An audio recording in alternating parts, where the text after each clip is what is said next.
This is a virtual reading of Conspirators, To Each His Own Agenda by Matt Gupta.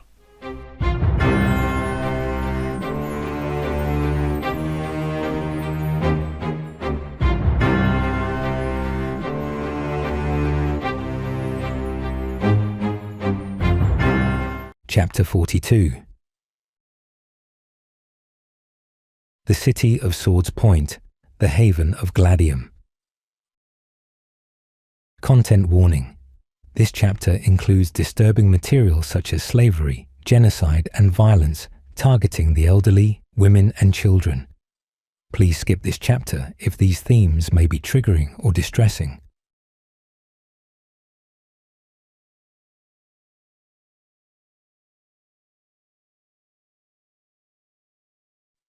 The next 4 days were filled with screams, plunder, smoke, ash, flame, and death. The fleet had taken shelter from the elements in the harbour and any reprisals from lingering pirates. The city's streets had run red with blood as both soldier and civilian were struck down without mercy. The commanders had expected little resistance from the city, but what none of them had taken into consideration was the slave population in Gladium. As the fleet entered the city, the nobles abandoned their civilians and fortified the palace district at the center of the city, with the few warriors that were left. They prized their slaves over the civilians and armed them to face their oncoming foes. Without warning, all of the slaves and prisoners of war cast off their shackles and joined the kingdom in the sack of the city. Their numbers added thousands to their forces, and in that instant the army was doubled.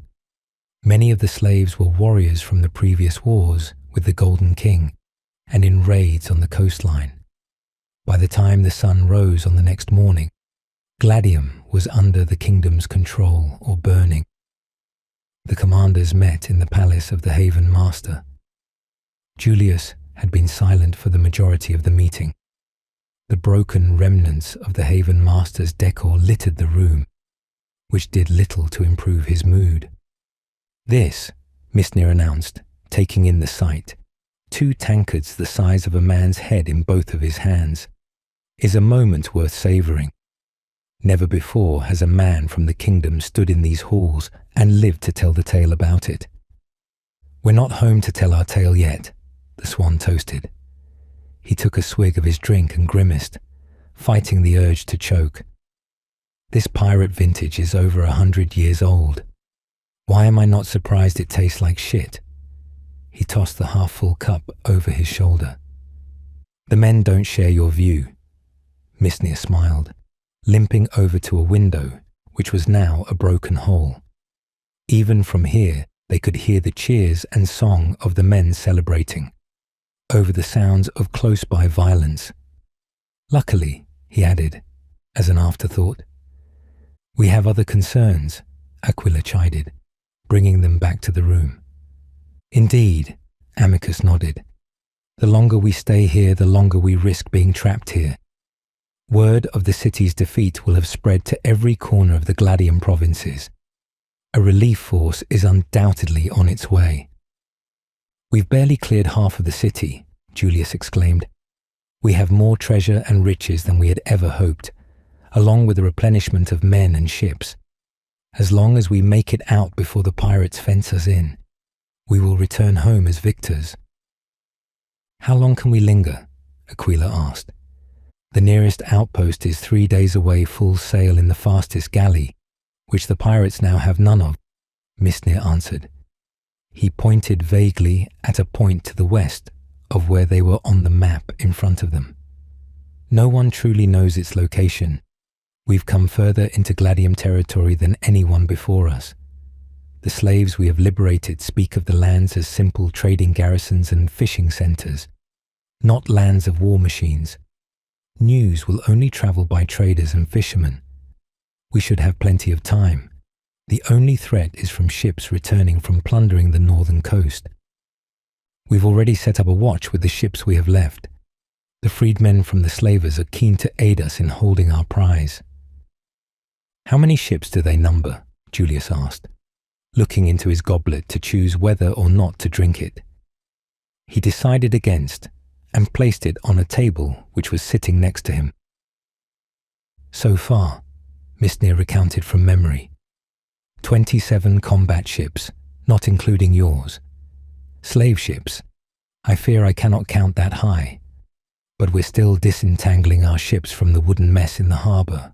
The work is slow going. Our losses were insurmountable, a Pyrrhic victory by all definitions. We have few volunteers for grunt work. They're under my command. Aquila threw his cup away in a sudden and unexpected rage. They will do what we demand, task more men to freeing the fleet. Good luck with that, Misnir chuckled, with an eyebrow raised. Feel free to make those demands yourself. That I shall, Aquila spat. Amicus changed the subject. What are we to do with those who cannot fight? The whores, the house slaves, and the broken men. They will only hinder our cause with their hungry bellies and weak arms. We will not leave anyone behind, Julia stated. You may be the future king of the realm, but if you want my support in your claim, you will abide by that statement. Do not be so quick to judge my child, Hypatia soothed. She was facing away from them and staring at a blank wall. You need fighters above all. This is a time of war, and in war it is the innocent who lose, whether or not you leave them behind. Neither of you will dissuade me, Julius maintained stubbornly. We take everyone who wants to come. I stand with my prince on this, Misnir agreed. For too long, Gladium has stolen our people for their cruel gains. We will not go down in history as the people who left them to this misery after our greatest victory. It would sour the taste in our mouths. Now there, Amicus turned to Aquila. He has a point. If we save these people, then we will have their support, and all the support of their families, both peasant and noble alike. Aquila still thought the argument was valid, but Amicus's change of mind defeated him, and he could not bear to argue any more on this matter. He reluctantly nodded. Start setting places for those who will come with us. We will not take bastards of the pirate scum, for we will not know where their loyalties will lie.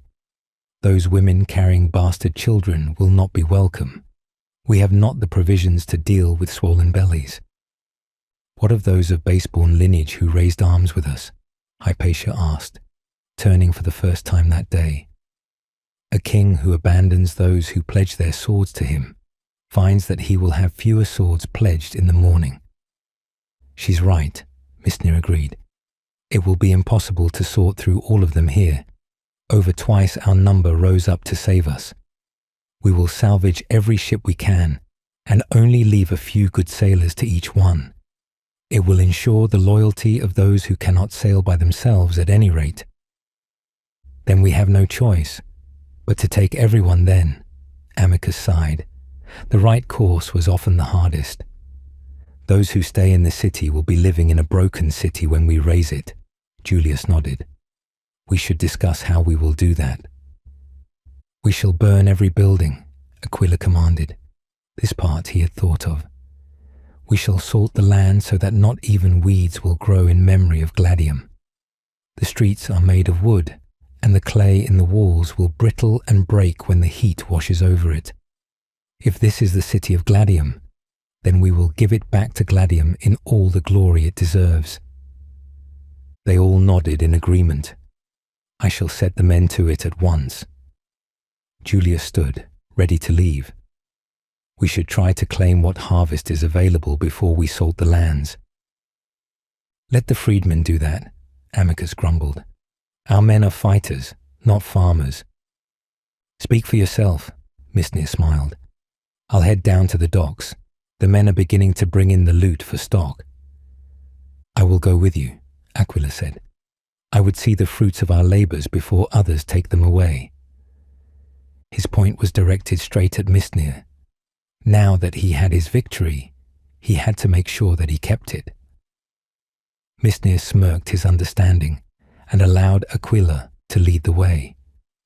They, along with Aquila's surviving citadel guards, left the palace, Aquila striding with a restless impatience, whilst Misnir limped on a crutch.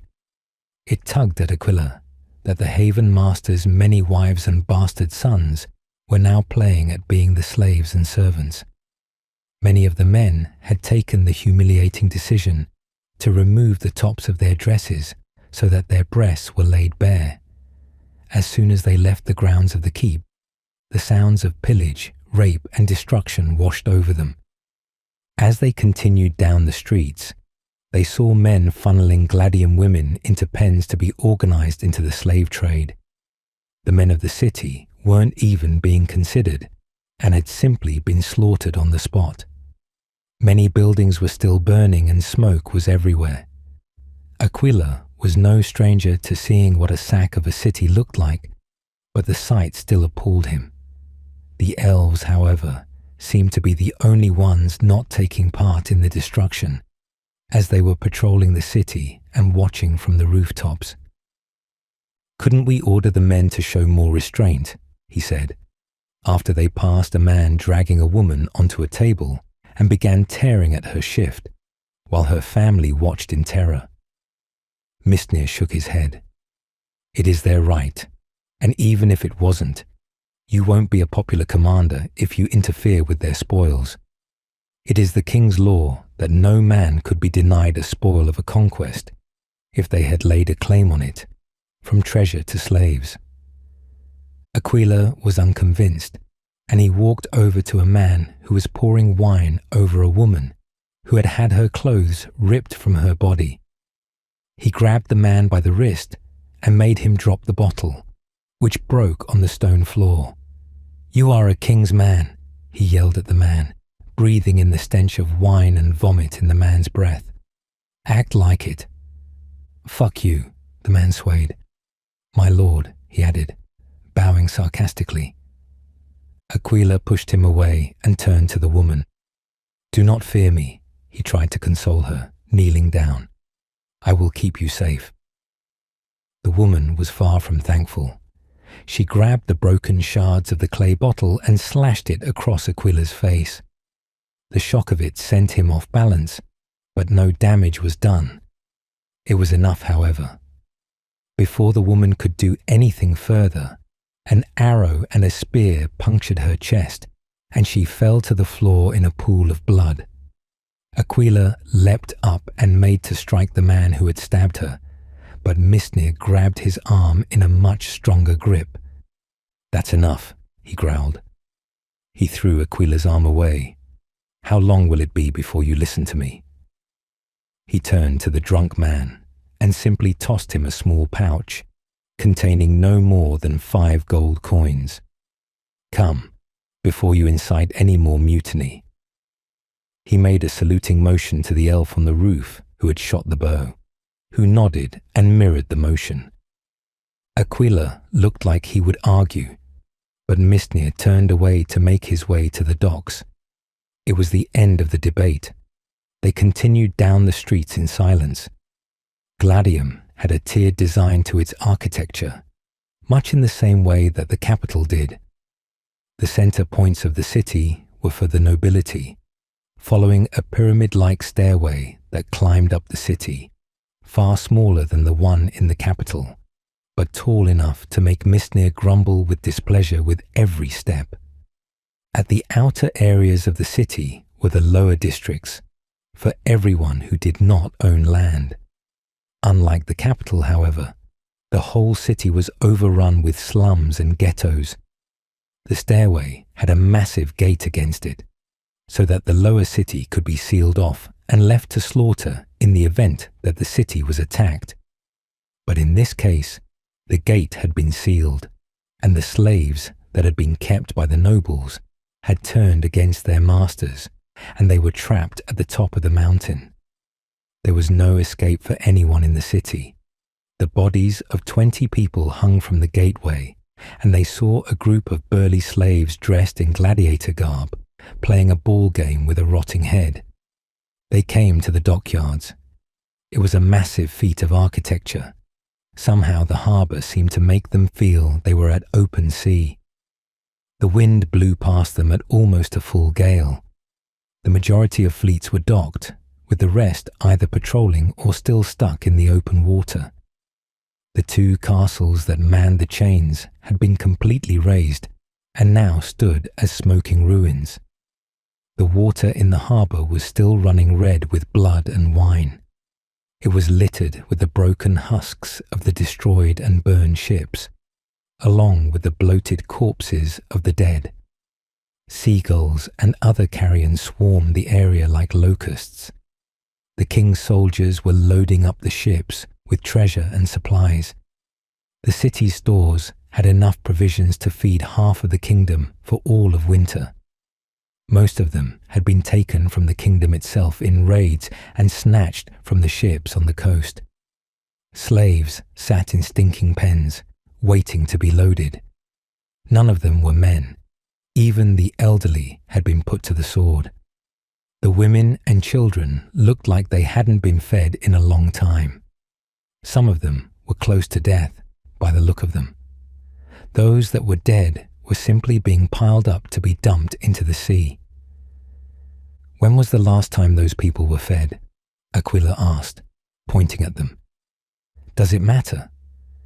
Mistnir shrugged indifferently. If they die, then there'll be less mouths to feed on the voyage. They are women and children. And we saw how mercy worked out for you before, Mistnir said sternly. You are a good man, I think.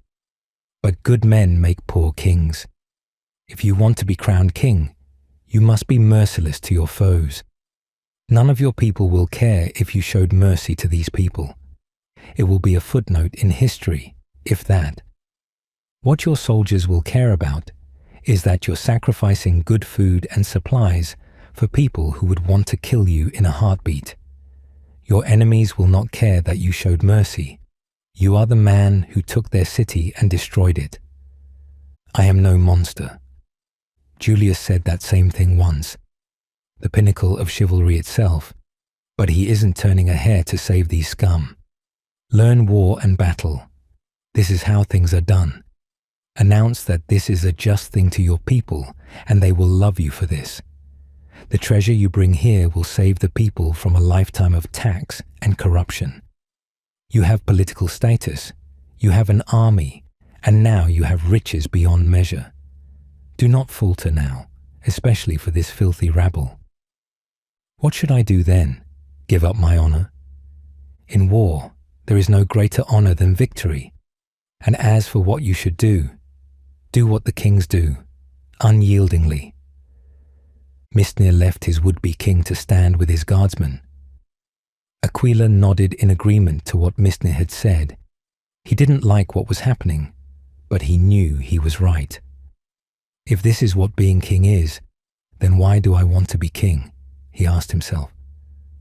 For a moment, he checked himself to make sure he hadn't said that out loud, and then began his inspection of the holdings.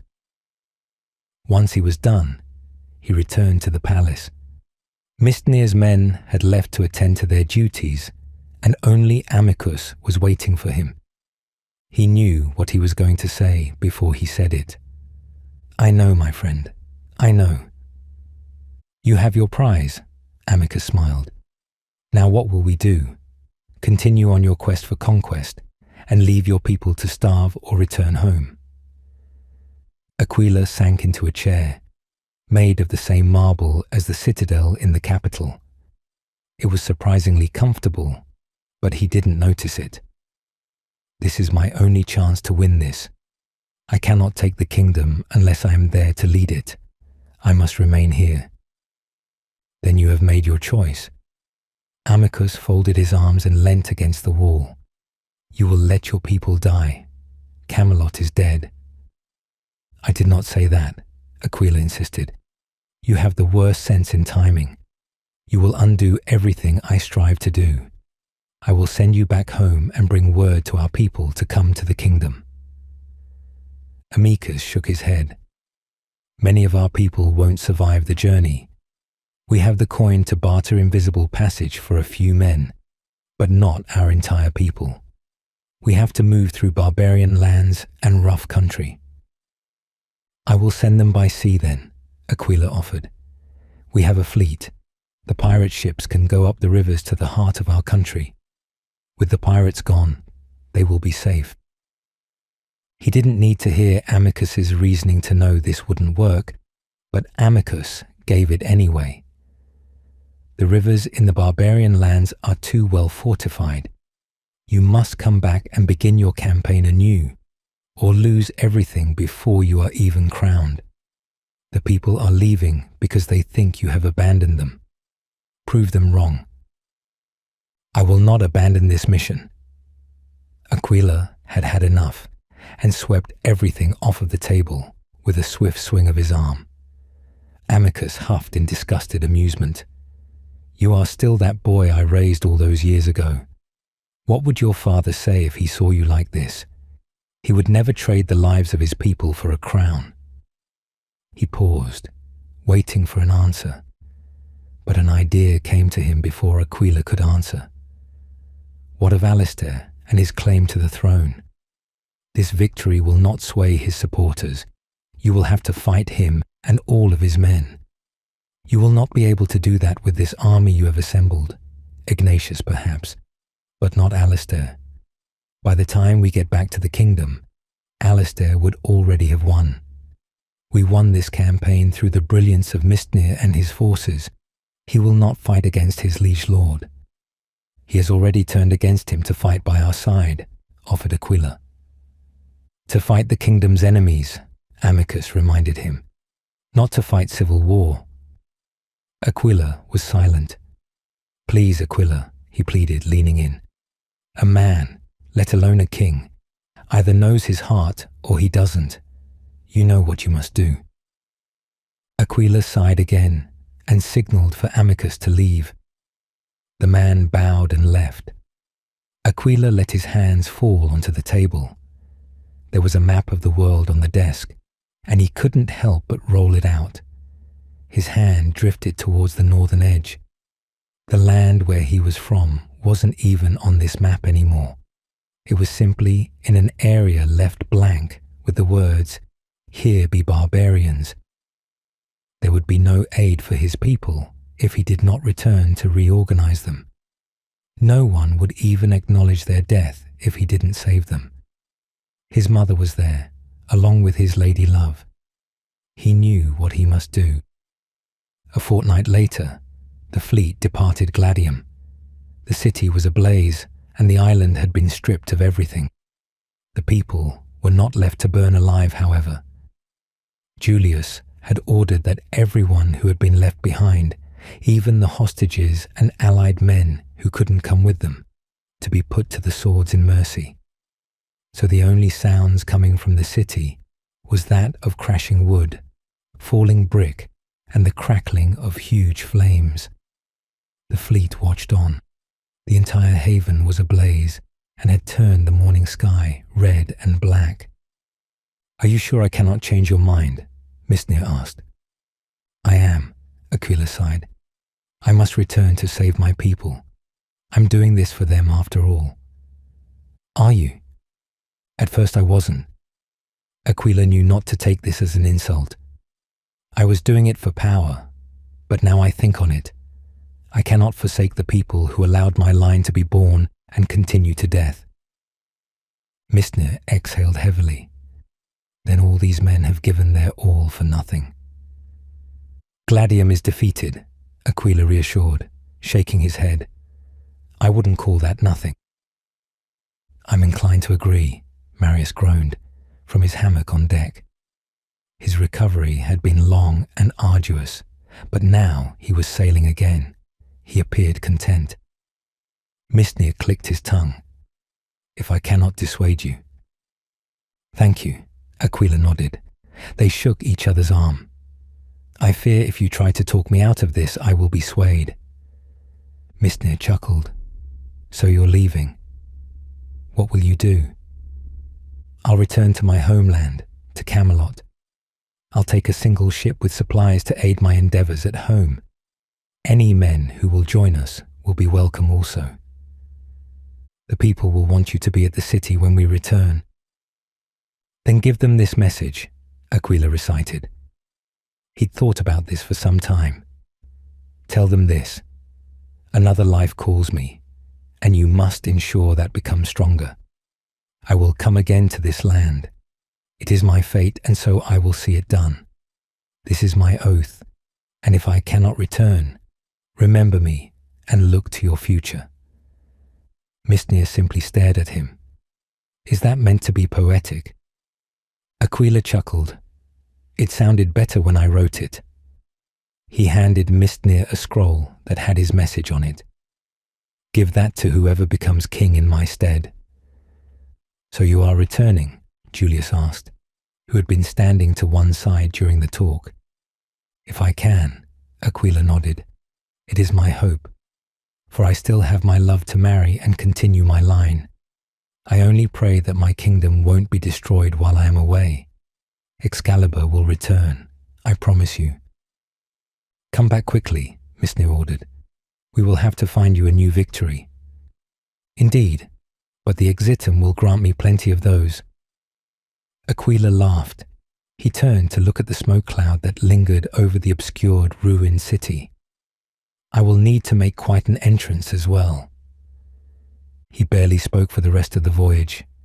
He didn't tell his men he was leaving aside from Hypatia and his Roman officers that were still alive. Hypatia seemed to know before he told her and was more than understanding. But his officers took it badly. His only act was that Arndir was in command, and until they arrived back home, they would follow his orders. That night, under cover of darkness, he and Amicus took their ship, with the men who decided to go with them, and slipped away. No one knew whether or not he reached his people, or even if they had survived the journey.